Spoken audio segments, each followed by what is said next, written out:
Hi అండి. ఈరోజు ఏవి దుర్గమ్మ వంటల్లో పుదీనా పచ్చడి ఎలా చేసుకోవాలో చూద్దాం రండి. పుదీనా 3 కట్టలు చిన్న సైజులో కట్టలు తీసుకోండి. చిన్న మొత్తం ఆకులన్నీ తెంపుకొని పక్కన ఇలా తెంపుకోవాలి. చిన్న ఏమన్నా మట్టి కానీ ఎండిపోయిన ఆకులు కానీ లేకుండా నీట్గా చూసుకొని తెంపుకొని పెట్టుకోండి. పల్లీలు ఫ్రై చేసుకుందాం. పచ్చిమిర్చి ఫ్రై చేసుకున్నాం. ఆయిల్ వేసుకొని బాగా ఫ్రై చేసుకున్నాం.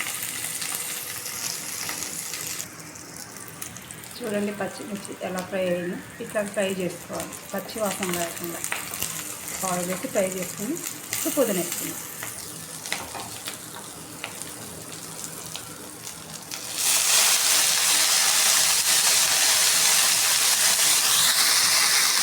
పుదీనా వేసుకొని మగ్గ పెట్టుకున్న తర్వాత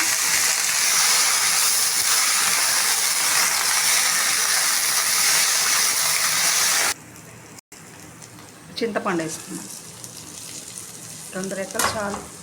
ఇప్పుడు టమాటాలు,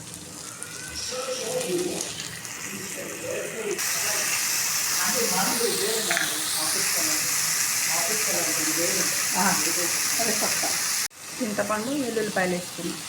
పచ్చిమిర్చి మగ్గిని టమాటాలు వేసుకున్నాం. వెల్లుల్లిపాయలు కూడా వేసుకుని మగ్గ పెట్టుకున్నాం. ఇట్లా ఫ్రై చేసుకోవాలి. ఇప్పుడు మిక్సీ వాడించుకుందాం.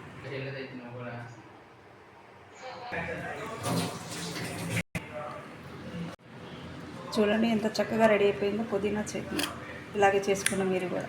పుదీనా చట్నీలో చాలా మంచి గుణాలు ఉన్నాయి. పుదీనాలో కంటి చూపుకి చాలా మంచిది, గ్యాస్ ట్రబుల్కి చాలా మంచిది, హెయిర్ ప్రాబ్లం ఉన్న మంచిది. మీరు కూడా ఇలాగే అప్పుడప్పుడు పుదీనా తింటూ ఉంటే చాలా మంచిది ఆరోగ్యానికి. ఏ సమస్య ఉన్నా కానీ మంచిగా తగ్గిపోయింది. పుదీనా రసం కూడా తాగొచ్చు. చాలా బాగుంటుంది. మీరు కూడా ఇలాగే చేసుకోండి. చూశారు కదా మన వీడియో. ఈ వీడియో మీకు నచ్చితే లైక్ చేయండి, షేర్ చేయండి, సబ్స్క్రైబ్ చేసుకోండి.